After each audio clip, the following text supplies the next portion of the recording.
Highlights of the news this Thursday. Traffic accidents. A Beaver County man is being held for murder. And more labor.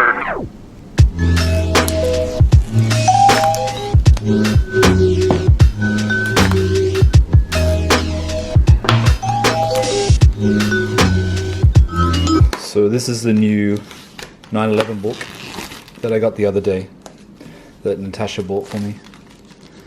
Porsche 70 years.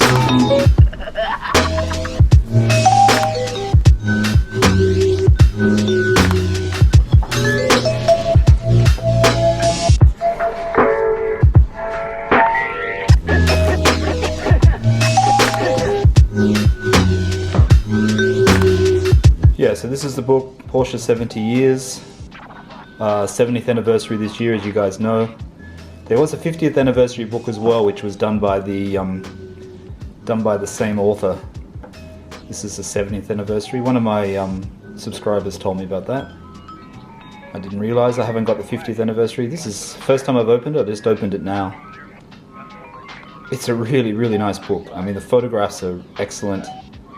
The image is great, actually. I mean, that looks fantastic. Look at that. Look at that. Sorry, I don't know if you can see it. I'm not really set up properly here this morning. I would recommend, if you don't have this book, you should definitely pick this book up. I'll put a link in the description of this video for you guys. I got it from Amazon UK. But that's what it's called, Porsche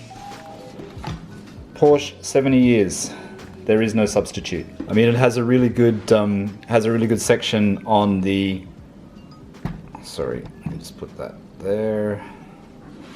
That there has a really good section on the Carrera GT. And after the Carrera TT, what we're all interested in, well, that's what I'm interested in anyway at the moment. 2005 Type 997. So there's a whole section on the 997, so GT3 RS, GT3. It has a small amount of info, then it goes into the Spider, so the racing, goes into the Cayman, Panamera, and then 918 Spider, and then up to the 991, 2012. Yep, up to the 991. So I don't know what it finishes with. It has a Mission E in the end, so it finishes with the Mission E. So it's quite up to date. It's quite up to date. Guys that follow me on Instagram, you will also know that I got this book as well, which is called 997, The Essential Companion. As you can see, it's still in plastic. I haven't actually opened it yet. I kind of know what's inside of it. I have seen it before. This is like a phone book. It is big. It is a reference material book. It's not like Porsche 70 years, which is more of a pretty picture book information. This is like a proper reference book. So good morning, everyone. Good morning, good morning. So I just showed you a couple of books that I've bought. I've got to go out and run some errands now. So going to Shoreditch High Street in London, Spitalfield, Shoreditch High Street. If you're ever in London, good place to visit. Going to hopefully buy a couple of things out there that we need to pick up. And then I'll come back and do this video. I mean, the reason why I've showed you the Porsche books today is because this video is about Porsche Dna. What is it that makes Porsche Dna? What is those unique features that travel all through their product range, not just the 911, but even into the Cayenne? What are those simple things that they do? And some people could say they're lazy because it just follows through and they don't really change much, but we all know that the subtle differences are what makes the new 911, which changes a 996 to a 997 to a 991, and now to a 992 shortly. So Design DNA, Porsche Design DNA is very important. I think Porsche do it very, very well. Just wanted to show you those books. It's all part of their Design DNA. It's all part of their heritage. Yeah, so going out now, back shortly.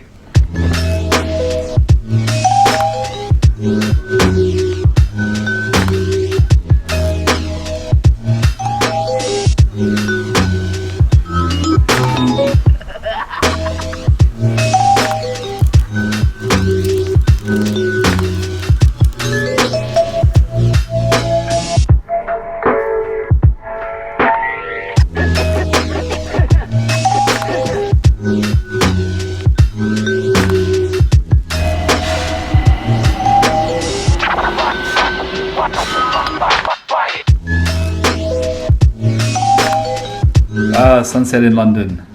End of another day. As you can see, the glass is very, very dirty. That's the Shard. There's the cucumber there. That's the main part of London here. This is the Thames. Okay, so let's see if I can finish this video.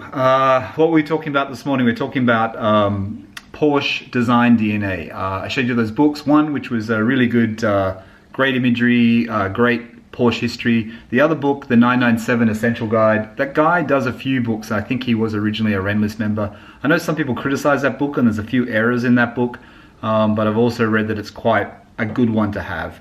Let me know in the comments if you have the book and let me know what you think of it. I haven't opened it yet. I should open it, but I've just left it in the plastic for the time being because I'll probably be traveling soon, so I didn't want to unwrap it. It just protects it. I did do this in a previous video. I know I told you guys about the books I wanted to get. Anyway, bought that one, link that one below. You should get it, it's very good. Essential Guide 997. If you have a 997, I guess you should get it. If you don't, then I guess you should get one that's right for your car.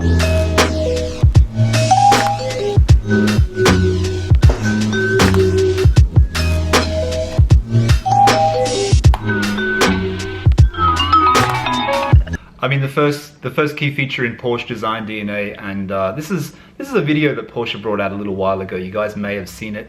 I'll probably link it below. But the main thing is first thing is the most distinct thing that we all know is the flat hood and the pronounced fenders. Very important in Porsche's Design DNA. Used through other models, through the Cayman, Boxster. Even in the Cayenne and the Macan, you can still see that DNA of that flat hood with the curved. Obviously more pronounced and more iconic in the 911, but a very, very important part of Porsche's Design DNA. The second key Design DNA feature that follows through all Porsche models and is part of their, obviously future development when they're designing new 911s and new models. The tapering of the line at the front, where it goes straight across and up into the hood, so the Design DNA follows on. That sort of coupled with the fenders gives you the pronounced iconic front of the Porsche 911. Also carrying through to other models. I mean, in the Porsche video, which you can see in the background, where is it? There. In the Porsche video there, they say that it's the dynamic lines tapering. Porsche describe it as a dynamic tapering of the lines at the front, but it's the front bonnet where it goes up into the fenders, coupled with the flat hood and the pronounced fenders. So it all becomes part of the Porsche design. This dynamic tapering of the lines can be seen through the Panamera, through the Cayman, through the Macan, through all the models that Porsche design. I mean, one of the most important design features is the Porsche Fly Line. So the roof, the shape of the roof, how it goes down. One of the most iconic lines on the Porsche. Once again, this is so such a key part of the 911, but it also filters down into their other models as well. It's all part of the one DNA, so to speak. I mean, the Porsche, the iconic Porsche Fly Line, really, it's the starting point for every model that Porsche makes. It really is a feature that can be seen in every model. Another feature is the line that extends from the roof to the rear fenders, that gives the rear fenders its shape. Once again, very iconic in the 911, and also pass through all the other lines, the Cayman, Panamera, etc. I mean, these lines, when they get to the rear of the 911 or any Porsche really, reveal the wide arches at the back, the wide shoulders of the 911. I mean, these five or so design features makes Porsche's styling, makes Porsche's design from the 911 down very iconic, very thought out, very together through the whole product line. And very important for future models that they design. Very important for the 992 coming up, which we all know is going to have the same lines. To a non-Porsche person, I know it's always like the Porsches always look the same, the 911s always look the same. People can't tell the difference. Well, yes, in some ways that's a great thing, because you can't tell the difference because the Design DNA is so strong within the range, within the model. Let's just talk about the 911. It's so strong within the 911 that when a new model comes out, if you're not a Porsche fan, if you haven't been following Porsche, you may not see the difference between a 991 and a 992. I think you can see a difference between a 991 and 993. I mean, there's obviously differences because there's differences in size, but all those key features, you know, all those things about the Fly Line, about the wide, you know, the flat bonnet and the wide front arches, you know, the wide rear, you know, all these things are always through Porsche. And they're what we love about Porsche, what we love about the car, and what we love about the company. You know, I'm sounding like a fanboy now. Maybe I am a bit of a fanboy, but, you know, I think Porsche design is to me, it's spot on. It's very, very good. I think what they do when they do a GT3 or a GT2 RS, those subtle differences to make that car that little bit more special. And I'm not talking about just mechanically here. I'm talking about purely body styling, design, interior, all of those things which just make it, you know, make it just that little bit better.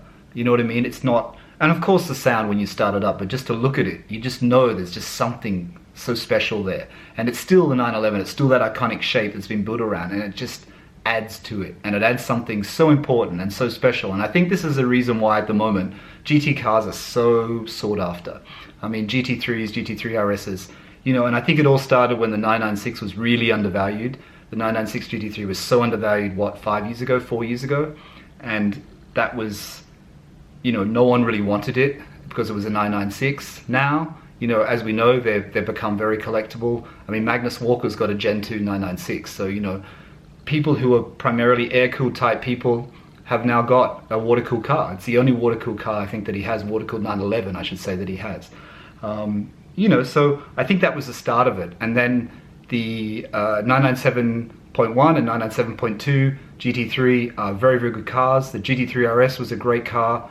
And then the GT3 RS 4.0. And then you get into the 991, and people were upset about the PDK only.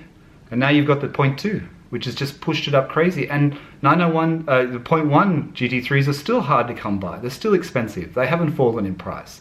You know, but I think this is testament to the way that Porsche designs their GT cars, how they make them drivable. You can drive it every day if you want to, you know. You can just drive it and keep it for the track if you want to. But you can drive these cars every day.